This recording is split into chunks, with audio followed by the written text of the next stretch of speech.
Hello students, class 6। आज हम लोग पढ़ेंगे पार्ट 6 का क्लास 6 पार्ट 3 का देश सेवा। पहले हम लोग पढ़ चुके थे पेज नंबर 17 और 18। आज पढ़ेंगे 19 और 20।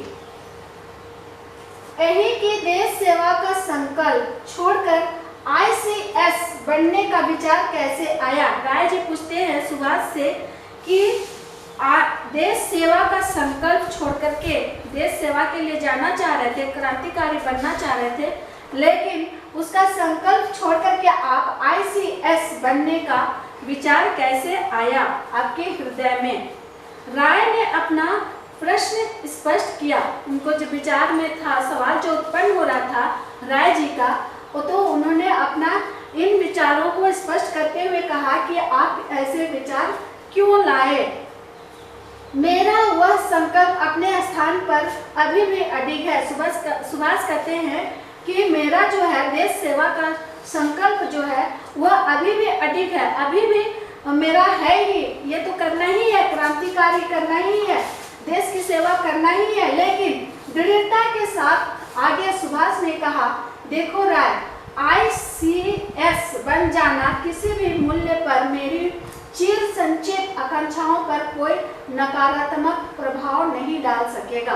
ऐसे बढ़ने से मेरा कोई भी नकारात्मक, कोई भी मेरा जो प्रभाव है उसको नहीं डाल सकेगा। मेरा जो इच्छा नहीं है उसके बारे में नहीं कह सकेगा कि मेरी इच्छा क्या है। अपनी इच्छाओं और आकांक्षाओं को सदैव दबाकर अपनी जो इच्छा है देश सेवा करने की और आकांक्षा जो है, इच्छा आकांक्षा उनके मन में जो है वो उसको दबाकर इंडियन सिविल सर्विस की अफसरी करना सर्वथा असंभव है। तो इंडियन सिविल सर्विस करने के लिए ये असंभव है देश सेवा के साथ साथ। लेकिन भी ये करने का हमको कर रहे हैं किसी और के कारण। देखते हैं आगे। तो फिर प्रतियोगिता में बैठने का तात्पर्य, तो फिर जब मन नहीं है, आपकी इच्छा नहीं है, दबा कर ऐसे काम कर रहे हैं, तो फिर ऐसे बैठने का क्या तात्पर्य है, क्या मतलब है, कहते हैं राय की विस्फारिता दृष्टि सुभाष के ओजस्वी मुखमंडल पर टिकी रह गई। राय जो है उनके क्वेश्चन कर रहे, प्रश्न पूछते हैं जब, तो सुभाष उनकी ओजस्वी मुखमंडल से, उनकी जो मुखमंडल, उनके जो उच्च देश सेवा के लिए जो है उनके अंदर में हृदय में बात है, उनको एक स्थान पे रख करके वो क्या कहते हैं कि ICS में बैठना मेरी अपनी महत्वाकांक्षा नहीं है। ICS में बैठने के लिए क्या है कि ये मेरी अपना आकांक्षा नहीं है। वो यह तो माता पिता के आदेश का पालन है। उनके माता पिता कहते कि ICS की परीक्षा लिखना है और उसमें बैठना है, इसलिए उनके पालन कर रहा हूँ, कहते हैं। मैं कर्तव्य का निर्वाह कर रहा हूँ, उनके कर्तव्य जो माता पिता ने कहा है उनके आज्ञा का पालन कर रहा हूँ, कर्तव्य का निर्वाह कर रहा हूँ। अन्यथा ICS का मेरी व्यक्तिगत आकांक्षाओं से कोई संबंध नहीं है। अन्यथा, लेकिन ये क्या है कि इसके अलावा, मेरा देश सेवा के अलावा मेरा ऐसी कोई भी आकांक्षा नहीं है जो ICS सिविल सेवा के लिए मैं बैठूं या उस नौकरी में जाऊं। राय, मैं भारत का स्वतंत्र पुत्र हूँ।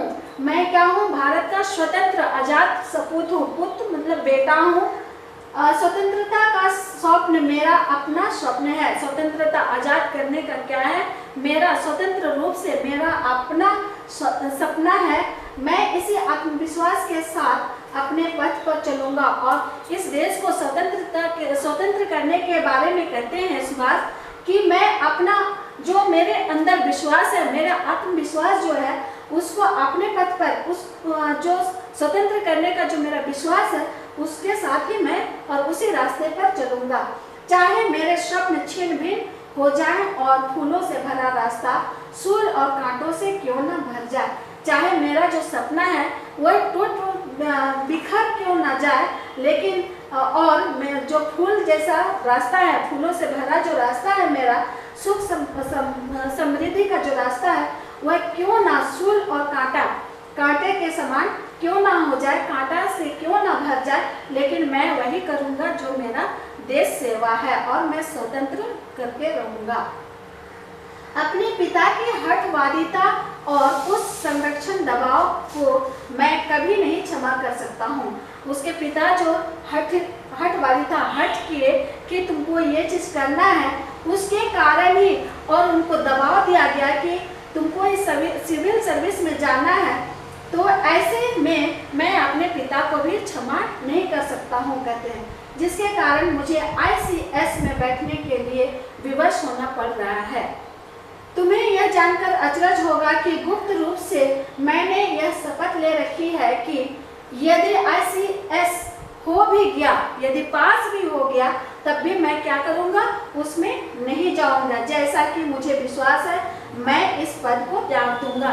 सुभाष कहते हैं कि जैसा कि मुझे विश्वास है कि मैं यदि पास हो भी जाता हूँ, नौकरी कर भी जाता हूँ सिविल सेवा में, तो क्या करूंगा, इस पद को क्या कर दूंगा, मैं त्याग दूंगा, क्योंकि मैं गुप्त रूप से इसके लिए मैं शपथ ले चुका हूँ कि मैं देश सेवा के लिए ही आगे बढ़ूंगा।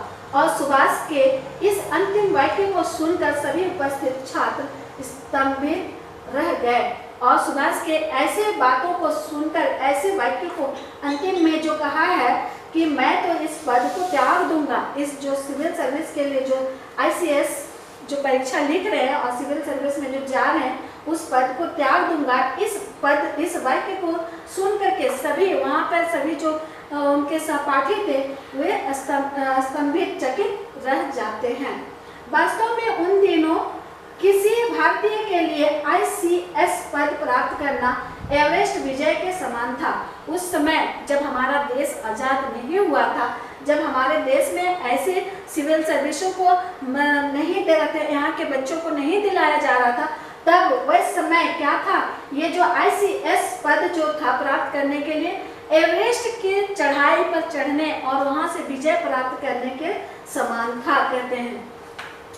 उसे प्राप्त करके त्याग देने की घोषणा करना एक अभूतपूर्व व असाधारण घोषणा थी। ऐसे विषय में, ऐसे पद को पाने के बाद, जो एवरेस्ट की चोटी पर चढ़कर विजय हासिल करने के बाद यदि वह घोषणा कर देते हैं कि ये पद को मैं त्याग दूंगा, तो ये कोई असाधारण घोषणा नहीं है कहते हैं। उस क्षण से तो सुभाष के प्रति लोगों की श्रद्धा, उस समय जो क्षण भर में जो हुआ गुजरा, उसके प्रति, सुभाष के प्रति लोगों का श्रद्धा और जिज्ञासा, उत्सुकता अपनी चरम सीमा पर पहुंच गई। जो उनके प्रति श्रद्धा थी, उनके प्रति जो लगाव था, जिज्ञासा थे, जानने की इच्छा जो थी, वह क्या हो गई, सुभाष के प्रति और अधिक बढ़ गई। सुभाष केवल वाद विवाद में ही प्रखर, व्यवस्थित और कुशल न थे, वरन उनकी इन समस्त अभिव्यक्तियों का साक्षात दर्शन करके दैनिक जीवन में भी होता था। वह केवल वाद विवाद में ही प्रखर नहीं थे, तेज नहीं थे, बल्कि क्या थे, वे हर चीज में, हर कार्य में कुशल थे। उनके चाहे तो अपनी अभिव्यक्ति हो, अपने व्यक्तित्व के बारे में हो, या किसी के दर्शन के बारे में, या दैनिक जीवन, डेली के जो प्रतिदिन का जो जीवन के बारे में है, वो भी एक अलग सा महसूस कराने वाला था। वे दूसरों के गुणों की भी प्रशंसा करते थे। वे अपने ही नहीं बल्कि दूसरों के गुणों को भी क्या करते थे, प्रशंसा करते थे। वे अंग्रेजों की स्फूर्ति और अनुशासन प्रियता से बहुत प्रभावित थे। अंग्रेज जो थे वे अनुशासनशील होते थे, क्योंकि उन्हें डिसिप्लिन का ज़्यादा महत्व देते थे अंग्रेज। और जो प्रभाव और जो स्फूर्ति थी, उनके जो फुर्तीला था, वो उनके प्रति वो क्या थे, ज़्यादा ही प्रभावित थे। वे स्वयं भी इन गुणों का पालन करते थे। वैसे अनुशासन बनने के लिए वे सुभाष जो थे वे उनके गुणों का पालन करते थे। उनमें वाक शक्ति, बोलने की जो शक्ति और संघर्ष की अपूर्व क्षमता थी। उनको क्या थी, संघर्ष करने की बहुत ज़्यादा क्षमता थी और बात करने की शक्ति बहुत ज़्यादा थी, तथा वे प्रतिद्वंदी को पराजित करने में अपनी संपूर्ण शक्ति लगा देते थे। प्रतिद्वंदी अर्थात जो विपक्ष पार्टी होते थे, जो उसके प्रतिद्वंदी होते थे, विपक्ष में बोलने के लिए जो भी उनके द्वारा जो भी उनके अगेंस्ट में, उनके विपक्ष में बात होता था, तो उनका पराजित करने के लिए, हराने के लिए अपना सारा शक्ति जो वाद विवाद में होता था उनको लुटा देते थे, लगा देते थे। उनका जीवन अत्यंत व्यवस्थित था और व्यवस्था के प्रति उनकी सावधानी दैनिक जीवन में कदम कदम पर दिखाई देती थी।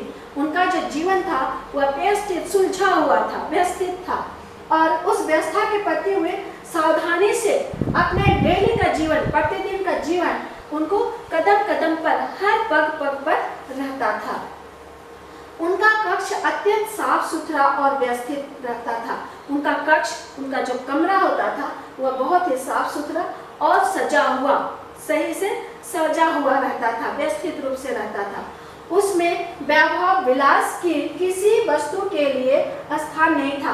वैभव विलास जो विलासिता का क्या कहेंगे उसको, जैसे होता है कि किसी को तस्वीर की जरूरत है तो वहाँ पे अपना खुशी के चलते किसी को तस्वीर लगा देते हैं, या फिर कोई बाहरी सामानों का उपयोग है जिसका कि हमको ज़रूरत हो, वैसे चीज़ों का वो अनावश्यक चीज़ों को उनके पास कोई वैसे विलासिता नहीं थी, खुशी नहीं थी। और वे क्या करते थे, कोई वस्तु ऐसी नहीं थी जिससे रईस अथवा भड़कीलापन टपकता हो, जिसमें कि रईसी, जिसमें अमीरत्व दिखाई दे और भड़कीला टपका रहे, वैसी चीज़ों को वे नकारते थे। उनको वैसी चीज़ों को पसंद नहीं था। किताबें, कपड़े आदि सब कुछ अपने उचित स्थान पर रखे होते थे। जो किताबें पढ़ने के लिए होती, जरूरत की सामानें होती थी और कपड़े होते थे, वे उचित स्थान पर जहाँ पे रखना है, जिस कपट पे रखना है, जिस स्थान पे रखना है, उसी जगह पर रखा करते थे। उनके कपड़े भड़कीले नहीं होते थे, चमक धमक नहीं होते थे, फिर भी वे स्वच्छ और दाग रहित रहते थे। लेकिन भी वो क्या रहते थे, साफ, और किसी भी तरह का कोई भी दाग नहीं रहता था। वैसे कपड़ों को वह पसंद करते थे। किसी ने उनके पैजामे को मुड़ा टूढ़ा नहीं देखा। उनके पैजामा जो था वह मुड़ा, इधर उधर सिकुड़ा हुआ नहीं रहता था।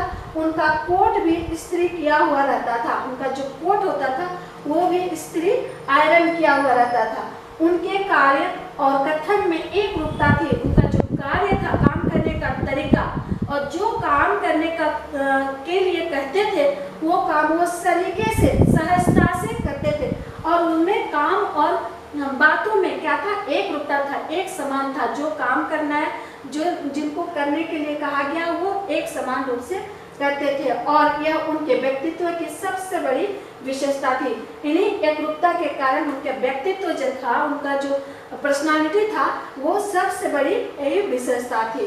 उनके ICS में सफल असफल होने की जिज्ञासा, आशंका रखने वाले लोग, उनके जो ICS में सफल या असफलता जो प्राप्त करने का मन में इच्छा था, वैसे लोग बड़ी व्यग्रता से उस क्षण की प्रतीक्षा कर रहे थे जब सुभाष सफलता प्राप्त करके ICS को ठोकर मारेंगे। या तो सफल होंगे, या तो पास होंगे, या फेल होंगे, उसके बारे में वैसे लोग सोच रहे थे।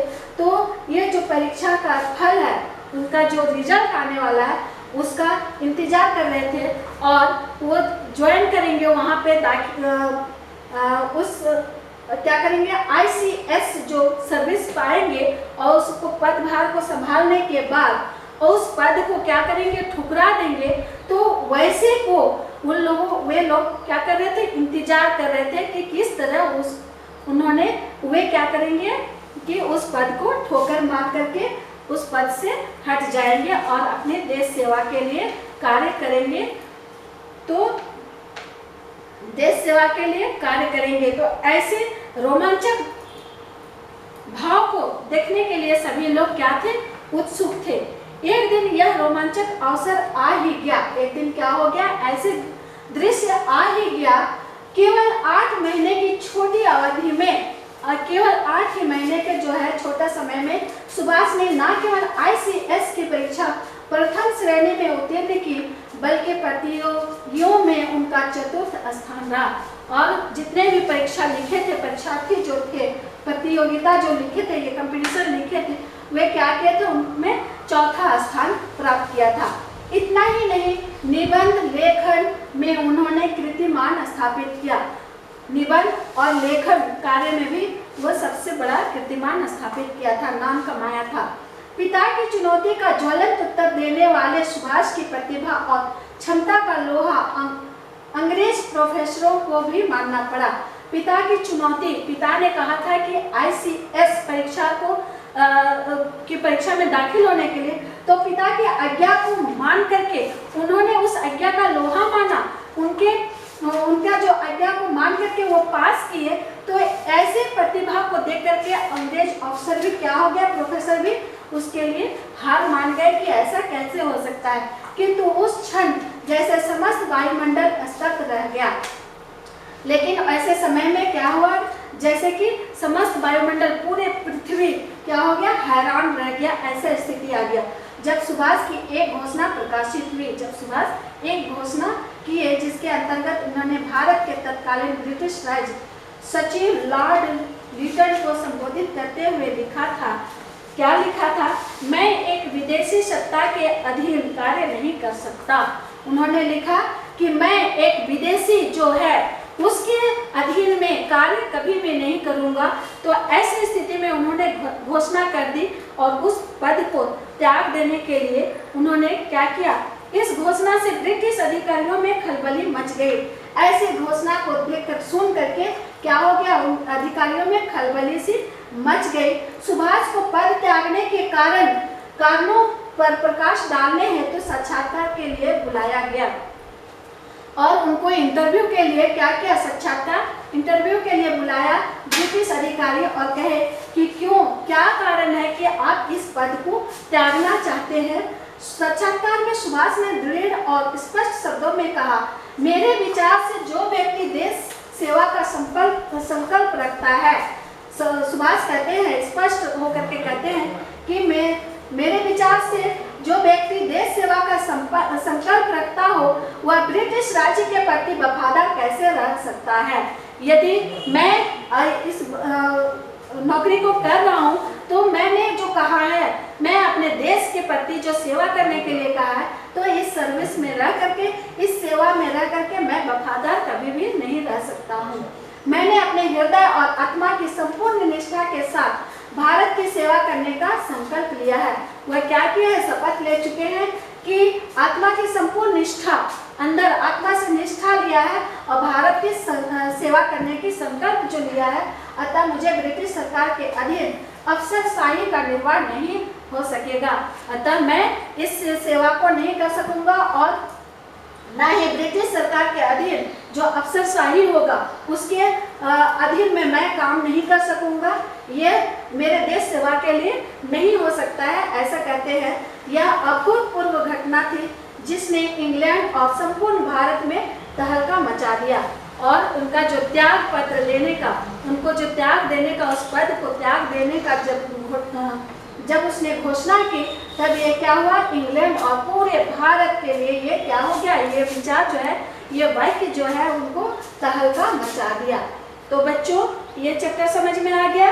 तो हमें भी क्या करना है, अपने देश सेवा के लिए सदैव आगे रहना है, जिस तरह सुभाष चंद्र बोस ने कहा है। तो इसका कठिन शब्द लिखेंगे, कठिन शब्द शब्दार्थ, और इस चैप्टर को अच्छी तरह से फिर से पढ़ेंगे, रीडिंग करेंगे और समझने का कोशिश करेंगे। उसके बाद है क्वेश्चन में आता है प्रश्न संख्या 2, सही उत्तर पर सही का निशान लगाइए। यहाँ पे ऑब्जेक्टिव क्वेश्चन है, अब 4 ऑप्शन दिया गया है, उसमें सही उत्तर पर सही का निशान लगाइए। उसके बाद है रिक्त स्थान की पूर्ति करें। रिक्त स्थान की पूर्ति आप अपने बुक में कर लेंगे और सही उत्तर पर सही का निशान लगाएंगे।